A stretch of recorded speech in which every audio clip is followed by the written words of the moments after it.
हीच मुची प्रार्थनान, हेच मुचे मागणी. माणसाने माणसाशी माणसा सम वागणे.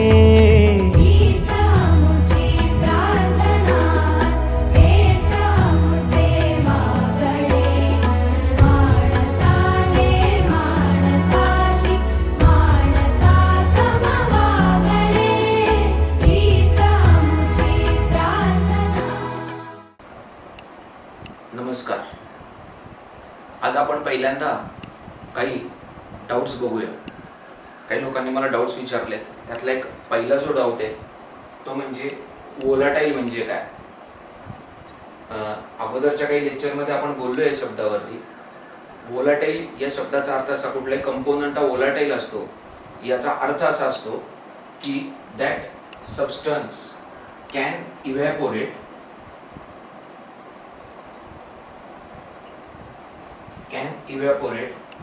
at room temperature. म्हणजे रूम टेम्परेचरला त्या कंपोनंटचे काहीच पार्टिकल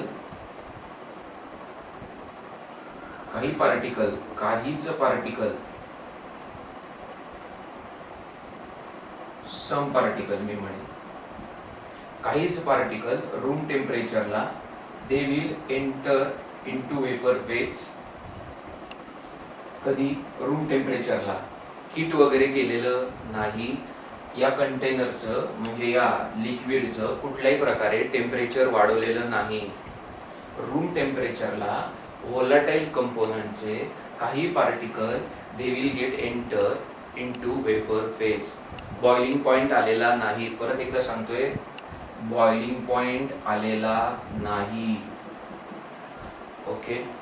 आता प्रश्न पडेल की मग तुम्ही जे वेपर प्रेशर सांगितलं त्याला तुम्ही वोलाटाईल कंपोनंटच का घेतला.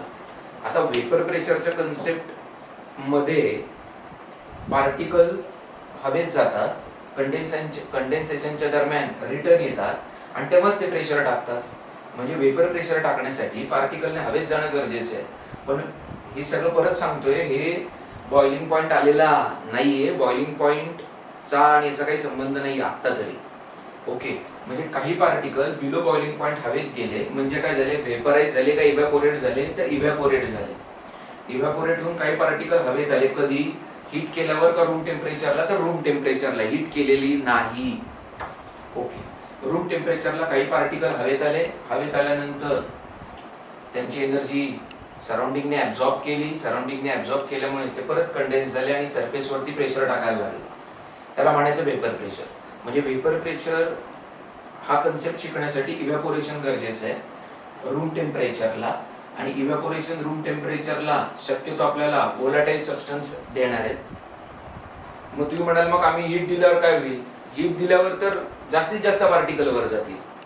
ओके. पण मी बेसिक कंडिशन टाकले की रूम टेम्परेचरला काही पार्टिकल हवेत जाणार आहेत, इव्हॅपोरेट होणार आहेत आणि मग मला वेपर प्रेशर बघायला मिळेल रूम टेम्परेचरला. ओके.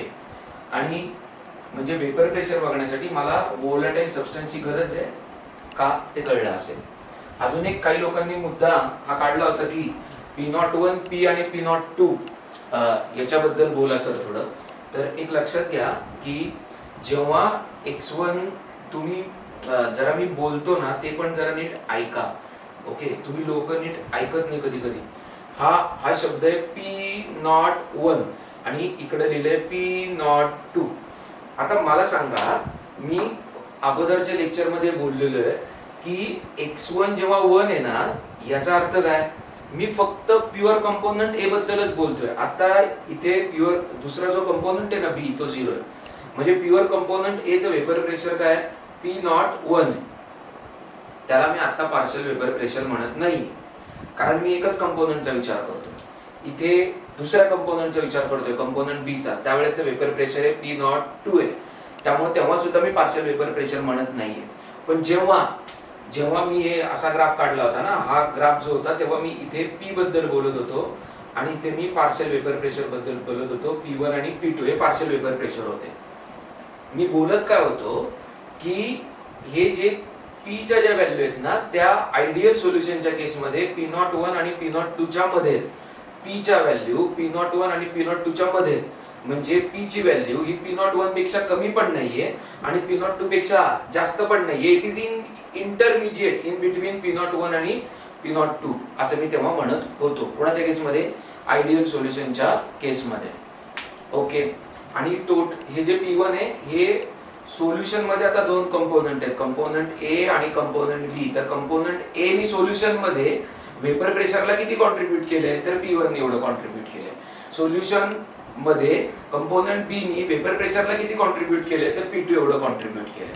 आणि दोघांची सम मिळून P मिळाला. आणि त्या P ची व्हॅल्यू आयडियल सोल्युशनच्या केसमध्ये P01 पेक्षा कमी पण नाहीये आणि P02 पेक्षा जास्त पण नाहीये. पण जेव्हा मी नॉन आयडियल सोल्युशन बघितलं होतं आणि मी पॉझिटिव्ह डेव्हिएशन घेतलं होतं त्यावेळेस काय झालं होतं? पॉझिटिव्ह डेव्हिएशनच्या केसमध्ये की या व्हॅल्यू P1 आणि P2 च्याच व्हॅल्यू जास्त होत्या, त्यामुळे P च्या व्हॅल्यू P01 आणि P02 पेक्षा जास्त आहेत. कोणाच्या केसमध्ये? नॉन आयडियल सोल्युशनच्या केसमध्ये. त्याचबरोबर कोणाच्या केसमध्ये?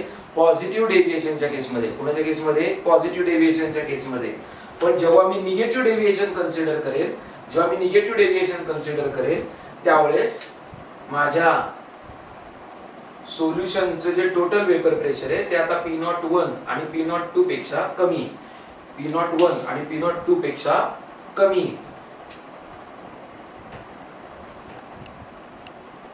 म्हणजे मला काय काय मिळालं? सोल्युशनचं 3 वाक्य आहेत. सोल्युशनचं जरा मी अजून एक थोडं एक असं कन्सिडर करतो. ऍट अ टाइम तिन्ही केस बघ. जर काही मधल्या लाईन फक्त मधली लाईन मिळाली तर आपण म्हणू आपण घेतलेलं सोल्युशन आहे आयडियल सोल्युशन आहे. ओके. आणि आयडियल सोल्युशन जर का हे असेल फक्त मधल्या लाईन प्रमाणे जर का ग्राफ आला म्हणजे फक्त स्ट्रेट लाईन ग्राफ आला तर मी म्हणेल आयडियल सोल्युशन आहे. आणि त्या केसमध्ये मी काय म्हणेल? सोल्युशनचं वेपर प्रेशर ची व्हॅल्यू म्हणजे P ही P01 आणि P02 च्या मध्ये, म्हणजे ती P01 पेक्षा कमी नाही आणि P02 पेक्षा जास्त नाही. ओके. जर का मी घेतलेलं सोल्युशन नॉन आयडियली बिहेव करत असेल आणि पॉझिटिव्ह डेव्हिएशन दाखवत असेल तर सोल्युशनचं वेपर प्रेशर हे P01 आणि P02 पेक्षा जास्त असेल म्हणून तर ते नॉन आयडियल आहे. ओके. फक्त P01 आणि P02 पेक्षा जास्त असल्यामुळे आपण त्याला काय म्हणू? पॉझिटिव्ह डेव्हिएशन म्हणू. आणि निगेटिव्ह डेव्हिएशन मध्ये P01 आणि P02 पेक्षा सोल्युशनच्या वेपर प्रेशरच्या व्हॅल्यूज आहेत त्या कमी आहेत, त्यामुळे आपण म्हणू की काय झालंय? P01 आणि P02 पेक्षा सोल्युशनचं वेपर प्रेशरच्या व्हॅल्यू कमी आहेत म्हणून तर ते निगेटिव्ह डेव्हिएशन आहे. आय होप सो हे कळलं असेल आता मी बोललोय ते. नसेल कळलं तर नक्की पुन्हा विचारा. बरं, अजून एक गोष्ट बोलायची होती मला. पॉझिटिव्ह डेव्हिएशनच्या केसमध्ये काल मी बोललो होतो, पॉझिटिव्ह डेव्हिएशनच्या केसमध्ये आपण बोललो होतो की हे परत एकदा रिवाइज झाला असेल तुमच्या माइंड सेटअप मध्ये, तरी मी पुन्हा एकदा बोलतोय की व्होलाटाईल म्हणजे असं सबस्टन्स जो इव्हॅपोरेट व्हायला पाहिजे रूम टेम्परेचरला. रूम टेम्परेचर ही बेसिक कंडिशन आहे आणि वेपर प्रेशर टाकण्यासाठी कुठले पार्टिकल हवेत गेले पाहिजेत आणि रिटर्न आले पाहिजेत तर ते वेपर प्रेशर एक्झर्ट करतील. आणि ही प्रोसेस बॉइलिंग पॉइंटला चाललेली नाहीये, ही रूम टेम्परेचरला चालली आहे त्या पर्टिक्युलर त्या कंपोनंटचा बॉइलिंग पॉइंटचा विचार करत नाहीये. मी फक्त रूम टेम्परेचरचा विचार करतोय. त्या कंपोनंटला मी रूम टेम्परेचरला ठेवलंय आणि ते पार्टिकल हवेत गेलेत, रिटर्न आलेत, वेपर प्रेशर एक्झर्ट केले. हे सगळं मी बोललेलो आहे. आणि व्होलाटाईल कंपोनंट पाहिजे त्याशिवाय मला वेपर प्रेशरचा फेनॉमेनॉन मिळूच शकत नाही. त्यानंतर आपण P01 P आणि P02 बद्दल बोललो, सविस्तर बोललोय. आणि आता मी परत एकदा पॉझिटिव्ह डेव्हिएशन आणि निगेटिव्ह डेव्हिएशनच्या अजून एका मुद्द्याबद्दल बोलणार आहे. मुद्दा असा होता,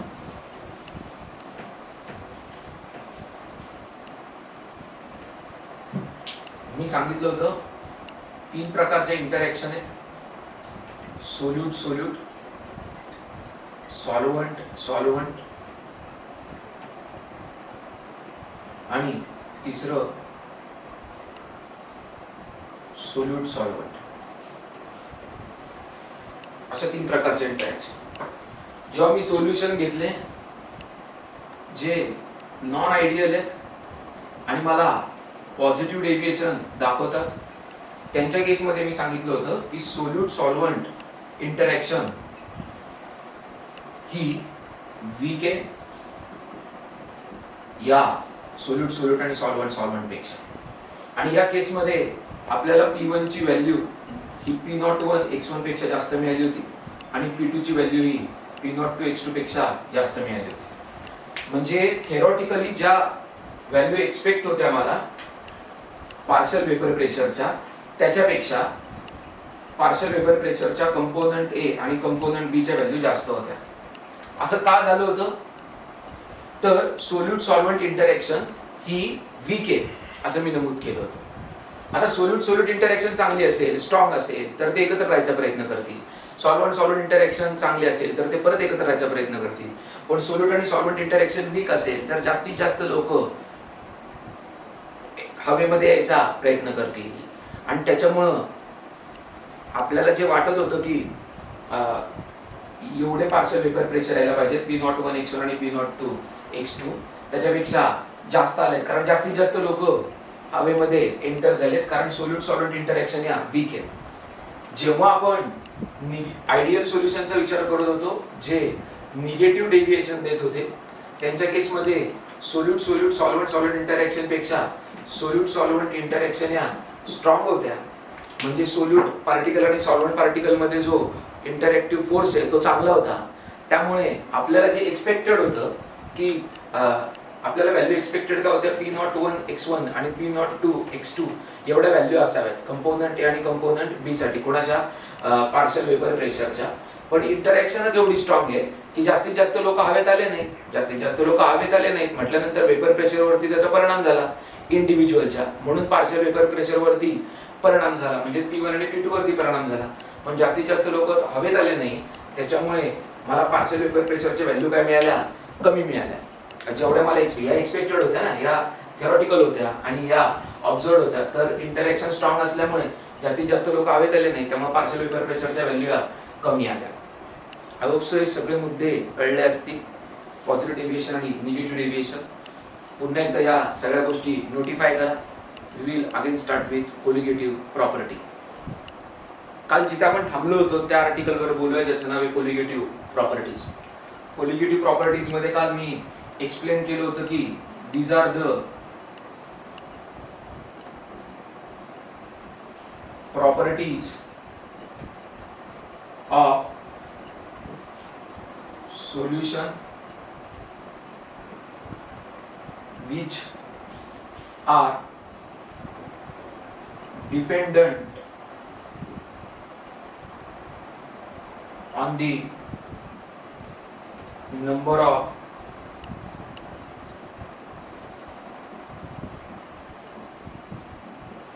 solute particles. These are the properties of solutions which are dependent on the number of solute particles and not on their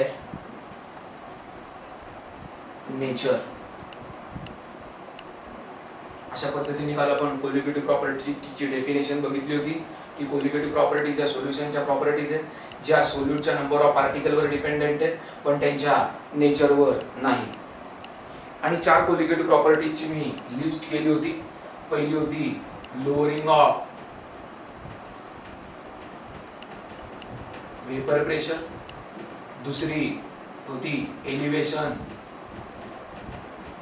in boiling point, चौथी होती डिप्रेशन इन फ्रीजिंग पॉइंट आणि नंबर 4 होती osmotic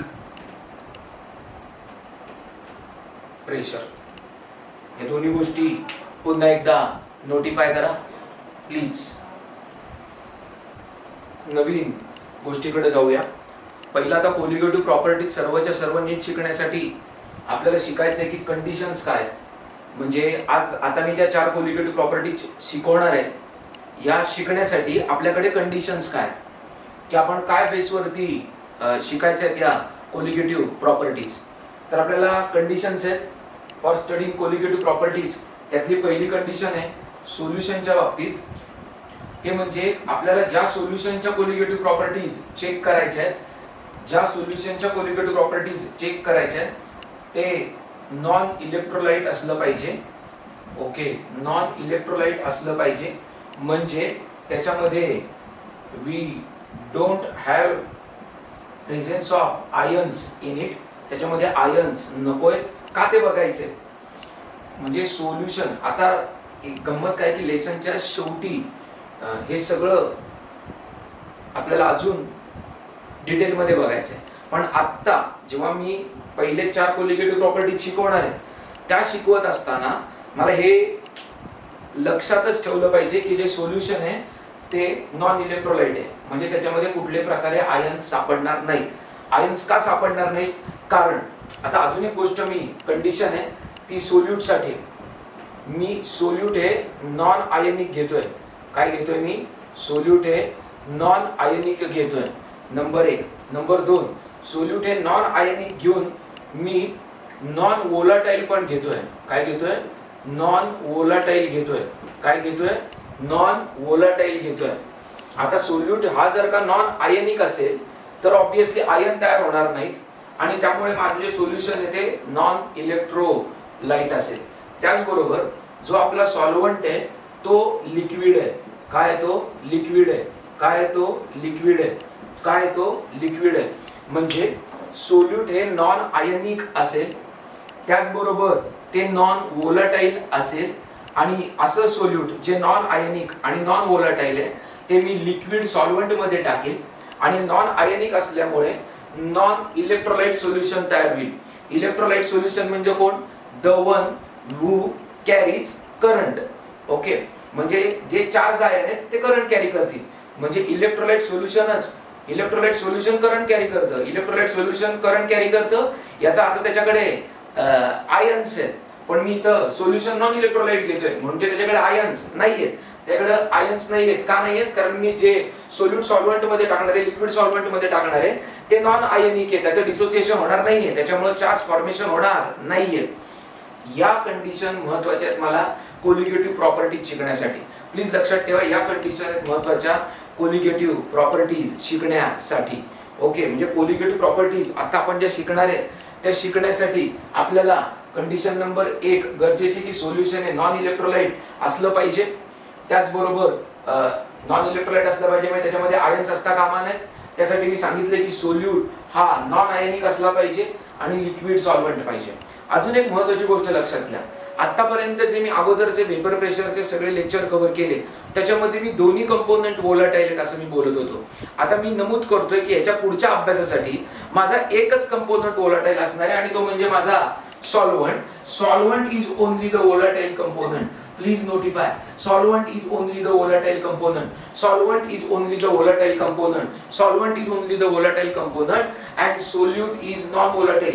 Solute is non-volatile. Solute is non-volatile. Solute is non-volatile. म्हणजे solute हा काय? non-volatile घेतलाय. Solvent काय?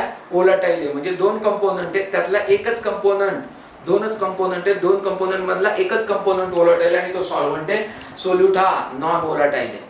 हे लक्षात घ्या. हे सगळं कन्सिडर करूनच आपल्याला आता पुढचा अभ्यास करायचा आहे. शेवटची कंडिशन सांगतोय, आता मी जेवढ्या कोलिगेटिव्ह प्रॉपर्टीज शिकणार आहे त्या डायल्यूट सोल्युशन साठी शिकणार आहे. त्यासाठी आपल्या सोल्युशनचं कॉन्सन्ट्रेशन 0.2 मोलार असलं पाहिजे किंवा त्याच्यापेक्षा कमी असलं पाहिजे. 0.2 मोलार असलं पाहिजे किंवा त्याच्यापेक्षा कमी असलं पाहिजे. म्हणजे मी आज कंडिशन्स मध्ये काय काय सांगितलंय, तर मी सांगितलंय की कोलिगेटिव्ह प्रॉपर्टीचा अभ्यास करण्यासाठी सोल्युशन नॉन इलेक्ट्रोलाइट पाहिजे, त्यासाठी त्याच्यामध्ये आयन नकोय. आयन नकोय म्हटल्यानंतर सोल्यूट जे आहे ते नॉन आयनिक आहे, सॉल्व्हंट लिक्विड आहे. दोन कंपोनंट एरवी मी वोलाटाइल घेतो, पण आता याच्या पुढच्या अभ्यासासाठी मी ठरवून टाकले की सोल्यूट हा नॉन वोलाटाइल आहे आणि सॉल्व्हंट हाच फक्त वोलाटाइल आहे. आणि हा जो सगळा अभ्यास करायचा आहे आता याच्या पुढच्या सगळ्या आर्टिकल मध्ये, त्या आर्टिकल मध्ये आपल्याला डायल्यूट सोल्युशनचा विचार करायचा आहे. 0.2 मोलार किंवा त्याच्यापेक्षा कमी कॉन्सन्ट्रेशन असणाऱ्या सोल्युशनचा आपण नक्कीच विचार करणार आहोत. Please observe it carefully on the board.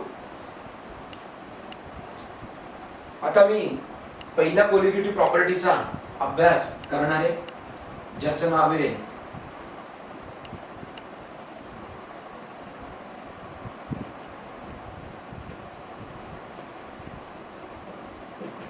Lowering of vapour pressure. एक लक्षात घ्या, मी तुम्हाला एक सांगतो की या चारही कोलिगेटिव्ह प्रॉपर्टीचा जेव्हा आता आपण अभ्यास करणार आहोत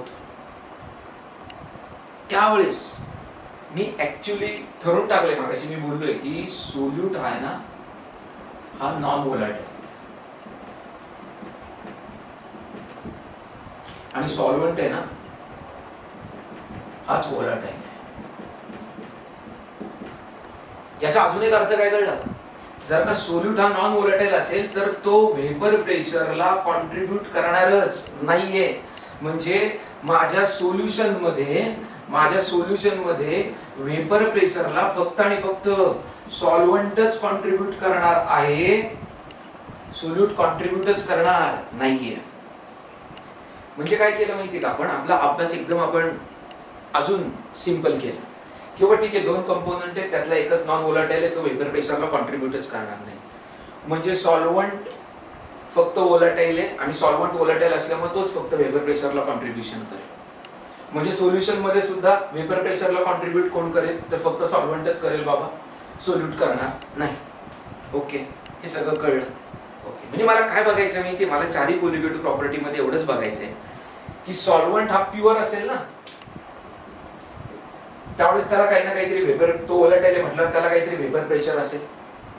जेव्हा मी त्या सॉल्व्हंट मध्ये सोल्यूट टाकेल, ऍड करेल आणि जेव्हा मी सोल्युशन तयार करेल त्यावेळेस परत त्या सोल्युशनला वेपर प्रेशर आहे, ते ऍक्च्युअली कोणाचे, ते सॉल्व्हंटचे। मी अगोदरच सांगतोय कारण सोल्युशन मध्ये दोन कंपोनंट आहेत त्यातल्या एकालाच वेपर प्रेशर आहे आणि ते म्हणजे सॉल्व्हंट। पण आपल्याला काय दिसून येते की जेव्हा मी सोल्यूट सॉल्व्हंट मध्ये ऍड करतो आणि सोल्युशन तयार करतो त्यामुळे सोल्युशनला वेपर प्रेशर आहे, ते पण कोणाचे, सॉल्व्हंटच आहे। पण जेव्हा माझा प्युअर म्हणजे प्रोसेस काय चालू आहे, आता माझ्याकडे फक्त पहिले प्युअर सॉल्व्हंट होता त्याला काहीतरी वेपर प्रेशर होतं, आता सोल्यूट ऍड केल्यानंतर माझा सॉल्व्हंट आता सॉल्व्हंट नाही राहिलेला, त्या सोल्यूटला सॉल्व्हंट ऍड केल्यामुळे आता सोल्युशन मिळाले आणि त्या सोल्युशनला वेपर प्रेशर आहे, ते पण त्या सॉल्व्हंटच आहे। पण हे जे सोल्युशनचं जे वेपर प्रेशर आहे ना ते आता त्या प्युअर सॉल्व्हंटच्या वेपर प्रेशर एवढं नाहीये। म्हणजे प्युअर सॉल्व्हंटचं वेपर प्रेशर मी ए घेतलं आणि सोल्युशनचं वेपर प्रेशर बी घेतलं तर ए आणि बी दोघांच्या व्हॅल्यू सारख्या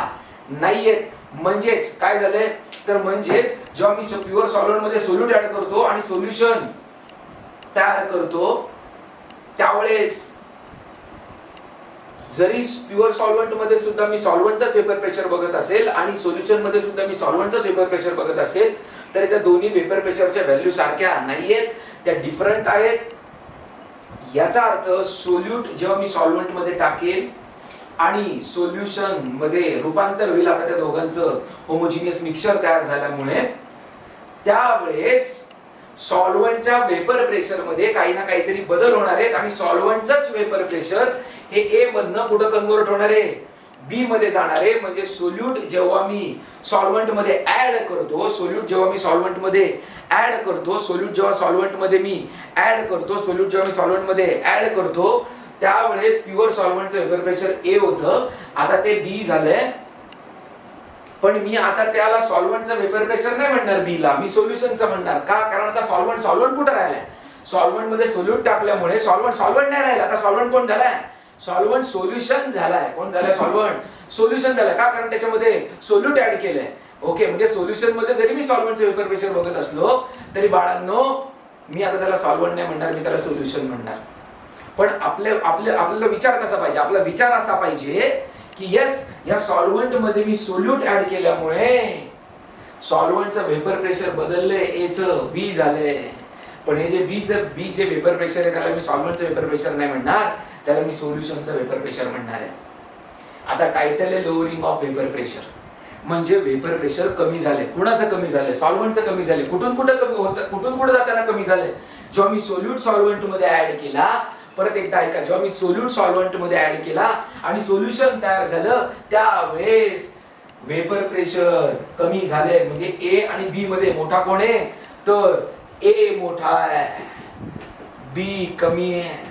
म्हणजेच ए ही जी व्हॅल्यू आहे ही प्युअर सॉल्व्हंट साठीची व्हॅल्यू आहे। म्हणजे प्युअर सॉल्व्हंटचं वेपर प्रेशर हे जास्त आहे कोणापेक्षा, सोल्युशनच्या वेपर प्रेशर पेक्षा। आणि जर का सोल्युशनचं वेपर प्रेशर कमी आहे कोणापेक्षा, प्युअर सॉल्व्हंट पेक्षा,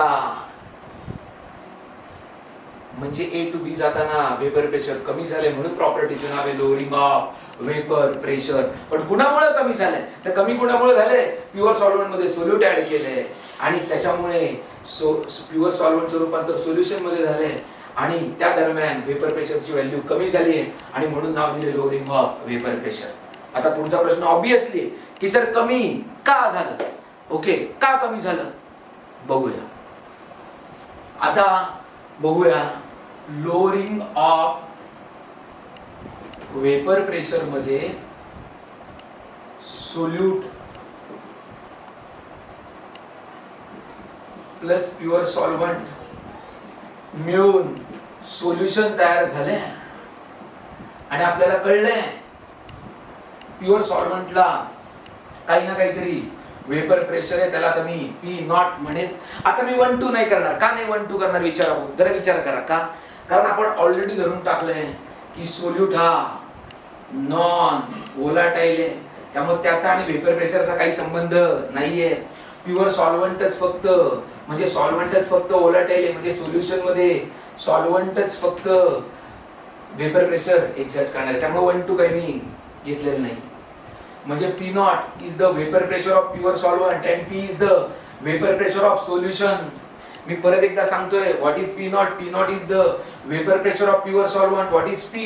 P is the vapour pressure of solution and P naught is vapour pressure of pure solvent. Don't forget this. आणि P नॉट आणि P मध्ये कोण मोठा आहे तर P नॉट मोठा आहे. म्हणजे प्युअर सॉल्व्हंट, आता प्युअर सॉल्व्हंट आणि सोल्यूट यांनी मिळून सोल्युशन तयार केलंय आणि P नॉट टू P जाताना व्हॅल्यू कमी होत गेली आहे. आता कमी का झाली ते बघूया. परत एकदा ऐका, नीट ऐका बाळांनो. सोल्यूट हे नॉन वोलाटाईल आहे. सोल्यूट वेपर प्रेशरला कॉन्ट्रीब्यूट करत नाहीये, फक्त सॉल्व्हंटच करतोय. सोल्युशन मध्ये सुद्धा सॉल्व्हंटच वेपर प्रेशर मी चेक करतोय, पण आता ते सॉल्व्हंट राहिलेलं नाहीये. का, कारण त्याच्यामध्ये आता मी सोल्यूट ऍड केले, त्यामुळे आता ते सोल्युशन झालंय. थँक्यू. ऐका,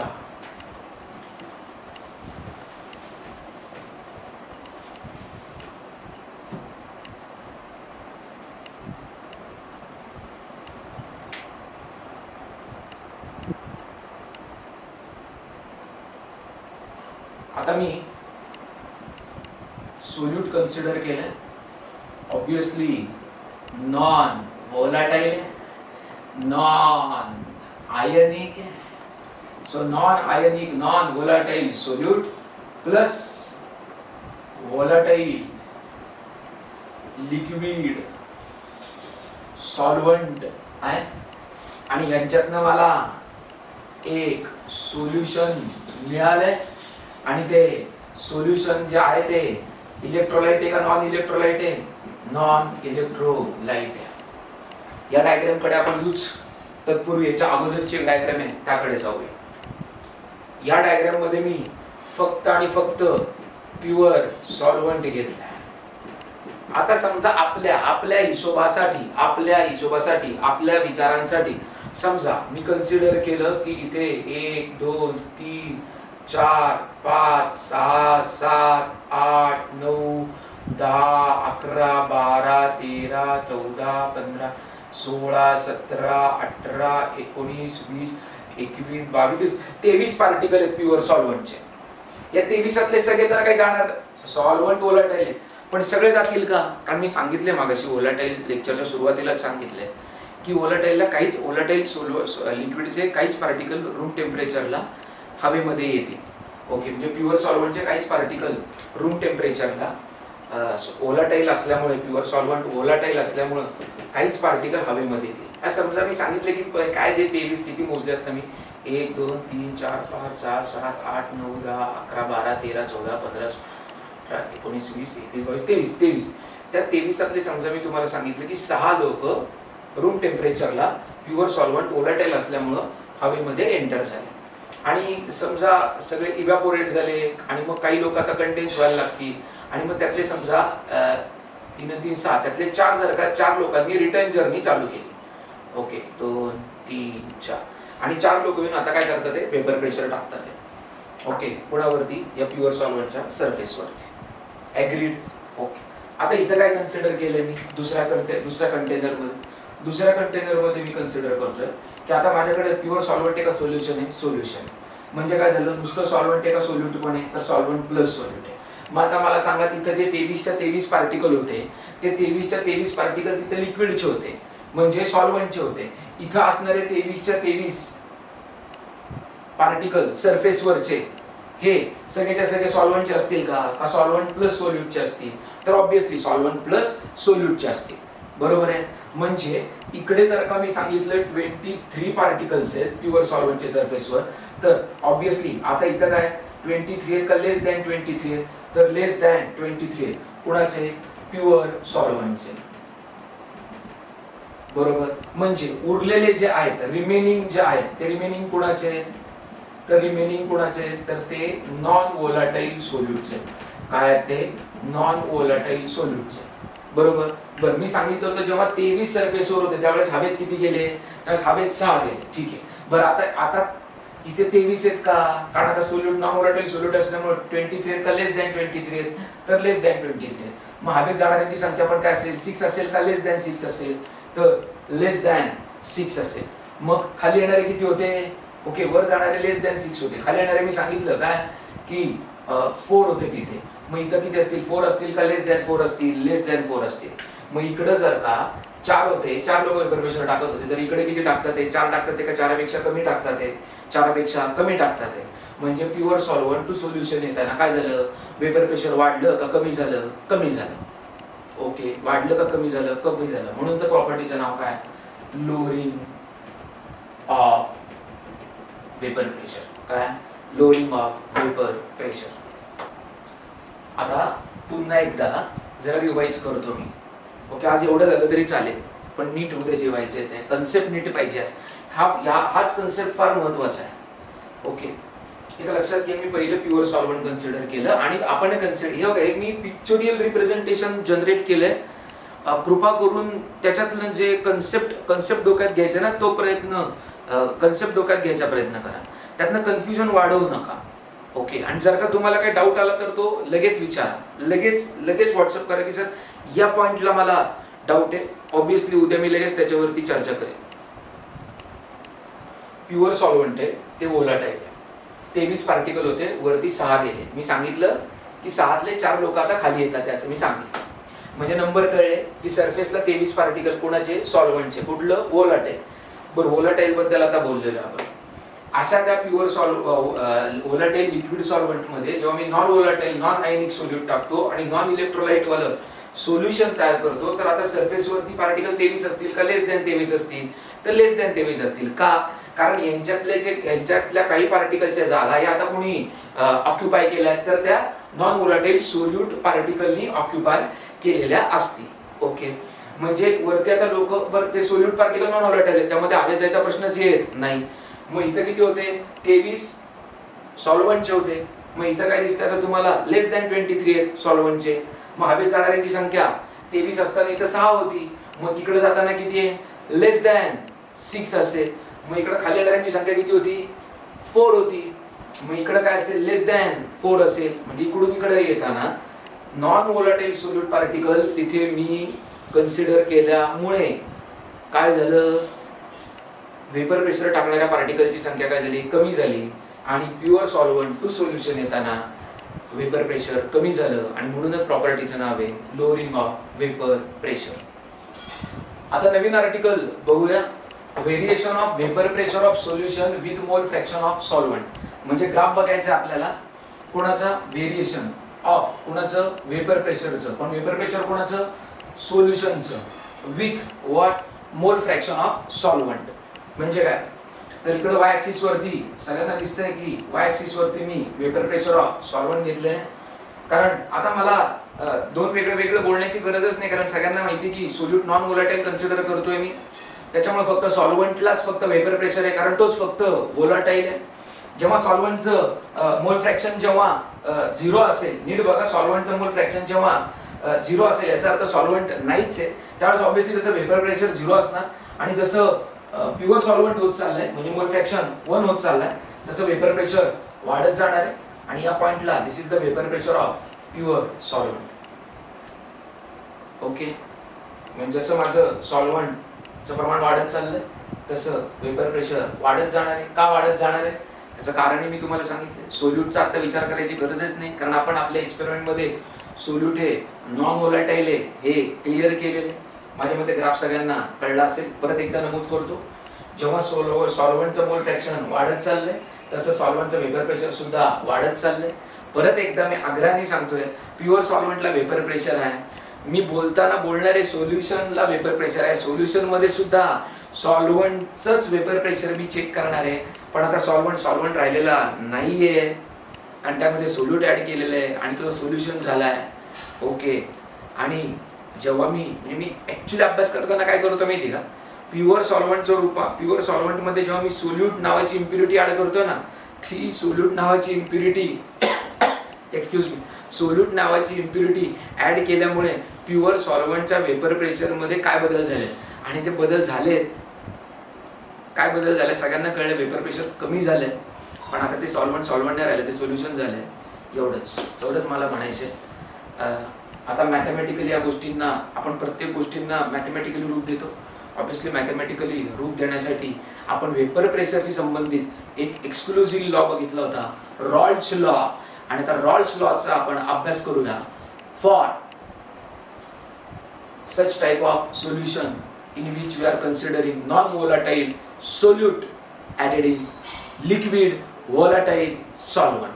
ओके, बघूया मॅथमॅटिकली कसं याला रूपांतरित करायचं. नेक्स्ट आर्टिकल बघूया, Raoult's law for solutions of non volatile solutes. Raoult's law बघायचा आपल्याला सोल्युशन साठी ज्याच्यामध्ये नॉन व्होलाटाईल सोल्यूट ऍड केले. सोल्यूट्स नको, सोल्यूटच बघू, एकच सोल्यूट ऍड केला असं कन्सिडर करू.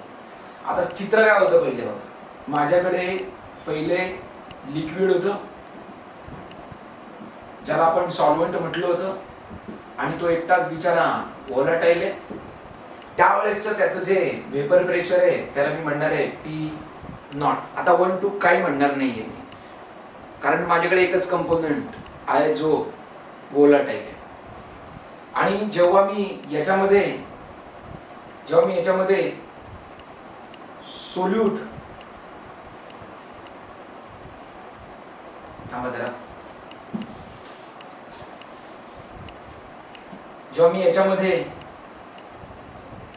सोल्यूट ऍड करायचा प्रयत्न केला, कुठलं व्होलाटाईल का non volatile, non volatile solute add करायचा प्रयत्न केला आणि एक सोल्युशन तयार केलं.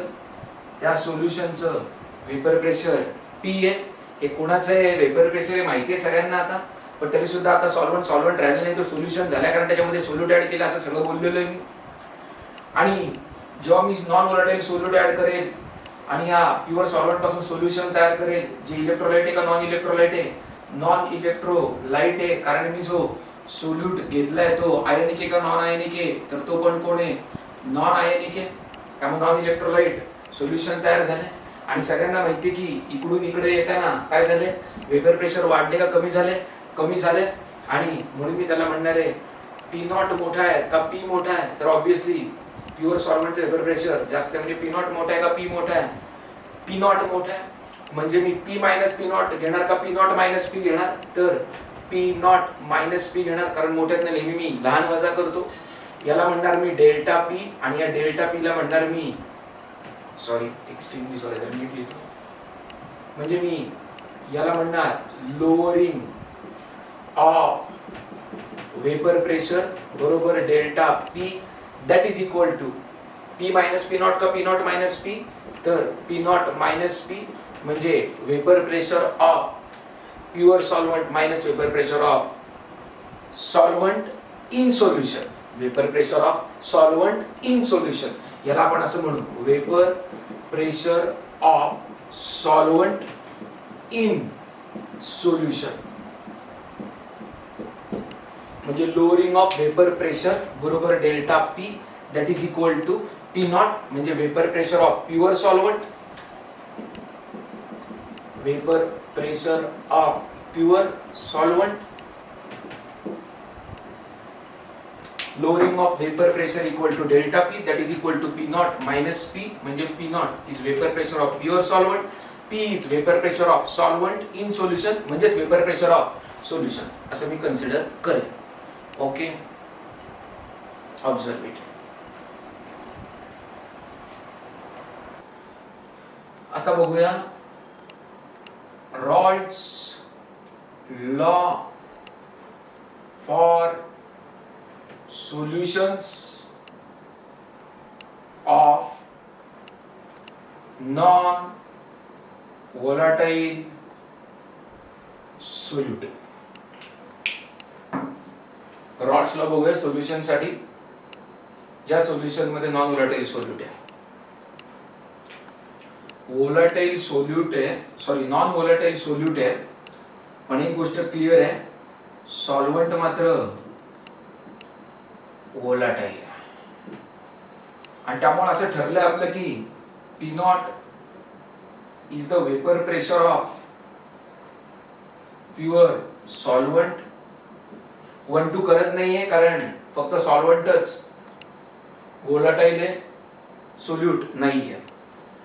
And P is vapour pressure of solvent in solution, किंवा जे मागापासून आपण बोलतोय वेपर प्रेशर ऑफ सोल्युशन.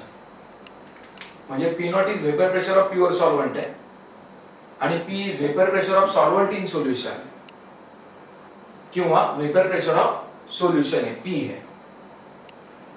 जेव्हा मी सोल्यूट ऍड केलाय सॉल्व्हंट मध्ये आणि आता मी वेपर प्रेशर ऑफ सोल्युशन बघतोय, म्हणजेच vapour pressure of solvent in solution बघतोय, कारण सोल्यूटला वेपर प्रेशर नाहीच आहे. पण सोल्यूटला अस्तित्व नाही अशातला भाग नाही, सोल्यूटला अस्तित्व आहे. म्हणजे सोल्यूटला मोल फ्रॅक्शन आहेत सोल्युशन मध्ये आणि सॉल्व्हंटला पण आहेत, म्हणजे तिथं मला 1-2 करावं लागेल. म्हणून x1 is mole fraction of solvent in solution and x2 is mole fraction of solute in solution. आता 1-2 केले बरं का, कारण मोल फ्रॅक्शन दोघांनाही, सोल्यूटला पण आणि सॉल्व्हंटला पण. x1 is mole fraction of solvent in solution and x2 is mole fraction of solute in solution. अजून एक महत्त्वाची गोष्ट लक्षात ठेवा, आजपासून लक्षात ठेवा, 2 हा सफिक्स सोल्यूट साठी, 1 हा सफिक्स सॉल्व्हंट साठी. 2 हा सफिक्स सोल्यूट साठी, 1 हा सफिक्स सॉल्व्हंट साठी. 2 हा सफिक्स सोल्यूट साठी, 1 हा सफिक्स सॉल्व्हंट साठी. 2 हा सफिक्स सोल्यूट साठी, 1 हा सफिक्स सॉल्व्हंट साठी. ओके, एकदा नोटिफाय करा, मग आपण रॉल्स लॉ कडे जाऊया. Please observe.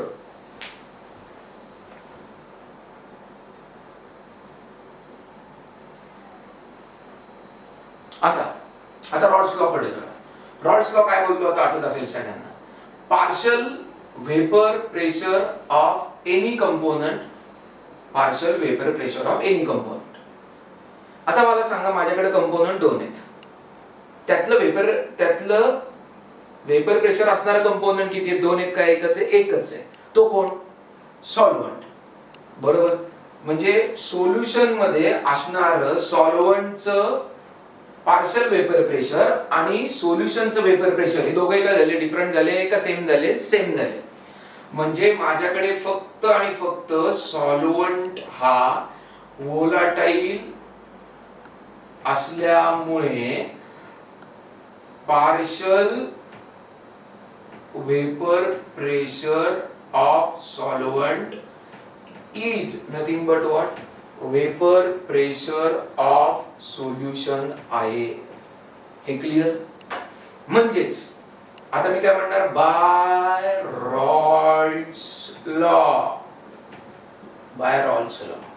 रॉल्स लॉ काय सांगतो? वेपर प्रेशर ऑफ सोल्युशन म्हणजे काय? सॉरी, आता काय? Partial vapour pressure of solvent म्हणजेच vapour pressure of solution is product of vapour pressure of that component in pure state. मग सॉल्व्हंटचं वेपर प्रेशर प्युअर स्टेट मध्ये किती आहे? P naught into its mole fraction in solution. सॉल्व्हंटचं mole fraction किती solution मध्ये x1 म्हणजे p is equal to p not into x1. हे कळलंय का? मी काय करतोय कळलं का? मी रॉल्स लॉ वापरला. रॉल्स लॉ काय सांगत होता मला की partial vapour pressure of any component is the product of its vapour pressure in pure state and its mole fraction. तेच मी एकदम लॉजिकली घेतलं की p नॉट हे सॉल्व्हंटचं वेपर प्रेशर आहे प्युअर स्टेट मध्ये, पण ज्याला मी partial vapour pressure of solvent म्हणत होतो तो आता माझा वेपर प्रेशर ऑफ सोल्युशन सुद्धा आहे. म्हणजेच p is vapour pressure of solution is equal to p naught म्हणजे vapour pressure of pure solvent into सॉल्व्हंटचा मोल फ्रॅक्शन इन सोल्युशन, तो किती x1. हे कळलंय? नक्की कळलंय. एक गोष्ट लक्षात ठेवा, partial vapour pressure of solvent हाच वेपर प्रेशर ऑफ सोल्युशन आहे का नाही? आहे, कारण दोन कंपोनंट पैकी एकच कंपोनंट व्होलॅटाईल आणि एकच कंपोनंट व्होलॅटाईल असल्यामुळे तेच वेपर प्रेशर सोल्युशन्स आहे. धन्यवाद. आता p is equal to p not into x1. पण सगळ्यांना माहिती आहे, जुन्या लेक्चर्स मध्ये ऐकले x1 plus x2 is equal to 1. म्हणजेच सगळ्यांना हे पण कळणार आहे की हा x2 इकडे आल्यावर मी काय म्हणणार, x1 is equal to 1 minus x2 आणि व्हॅल्यू आता मी इकडे टाकणार आहे. म्हणजे p is equal to p not into 1 minus x2. p not मी आतमध्ये मल्टिप्लाय करा म्हणजे p is equal to p not minus p not into x2. म्हणजेच हा इकडे आणा आणि या माणसाला इकडे म्हणजे p not into x2 is equal to p not minus p. म्हणजेच p not minus p is equal to p not into x2. पण p नॉट मायनस p आताच आपण बघितलंय हे vapour pressure of pure solvent आहे. p is vapour pressure of solvent in solution आहे. Pure solvent to सोल्युशनच्या प्रवासामध्ये म्हणजे solute add केल्यानंतर वेपर प्रेशर कमी झालंय, म्हणजे p नॉट मोठा आणि p लहान आहे, म्हणजे हा डेल्टा p आहे. आणि सगळ्यांना माहिती आहे डेल्टा p काय आहे? Delta p is what? Rise in vapour pressure का लोअरिंग ऑफ वेपर प्रेशर? तर delta p is what? Lowering of vapour pressure आहे. ओके, त्याच्यातनं कन्क्लुजन काढायचं आहे. पण तत्पूर्वी एकदा तुम्ही सर्वजण हे रिपीट बघणार आहात. परत एकदा मी सांगणार आहे. तत्पूर्वी बोर्डकडे पुन्हा एकदा नीट ऑब्झर्व करा please.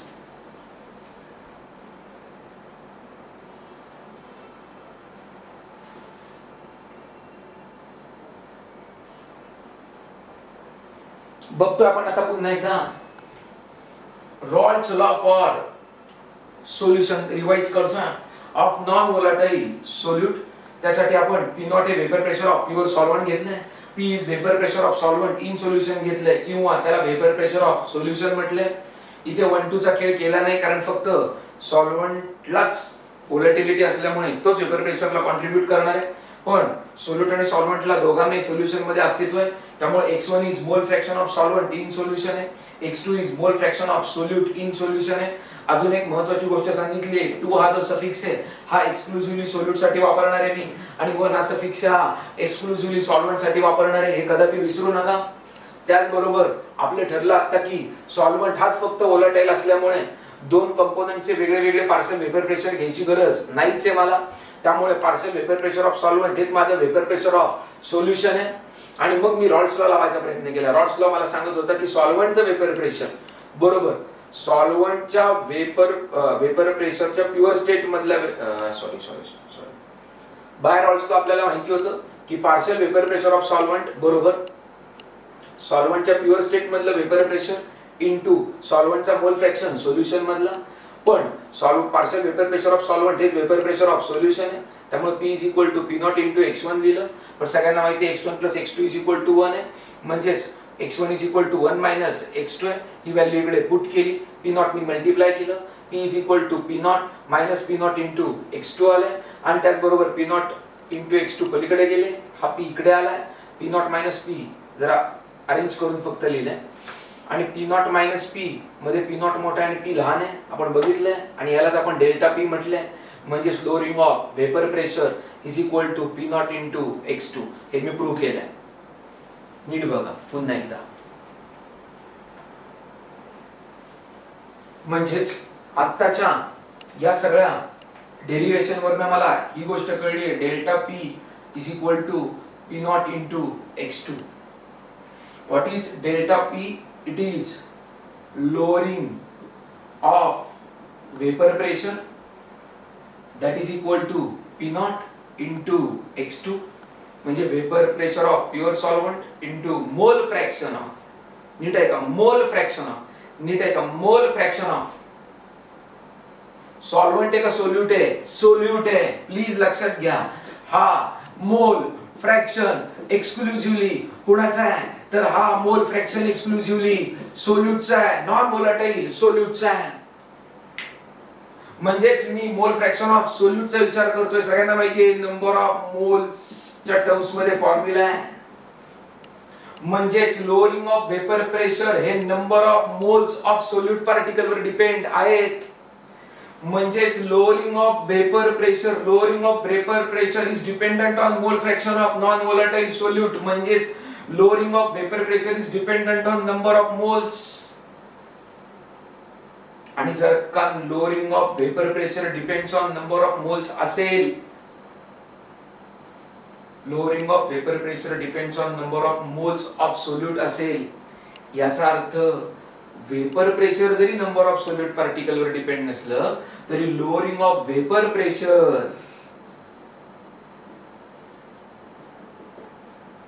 Depends on number of solute particles. Lowering of vapor pressure depends on number of solute particles. Lowering of vapor pressure depends on number of solute particles. Lowering of vapor pressure depends on number of solute particles. Lowering of vapor pressure depends on number of solute particles. याचा अर्थ lowering of vapor pressure is exclusively, it is what? Colligative property. Lowering of vapor pressure is what? Colligative property. Lowering of vapor pressure is what? Colligative property. Why? Because lowering of vapor pressure depends on what? Number of solute particles. याचं conclusion होतं. म्हणजे आजच्या lecture मध्ये आपण पहिली colligative property बघितली, lowering of vapour pressure. उद्या relative lowering of vapour pressure बघूया. कोलिगेटिव्ह प्रॉपर्टीच्या आधारे molar mass of non volatile solute कसं काढता येईल ते बघूया आणि प्रॉब्लेम्सही बघूया. धन्यवाद. Today we will stop over here. Thank you.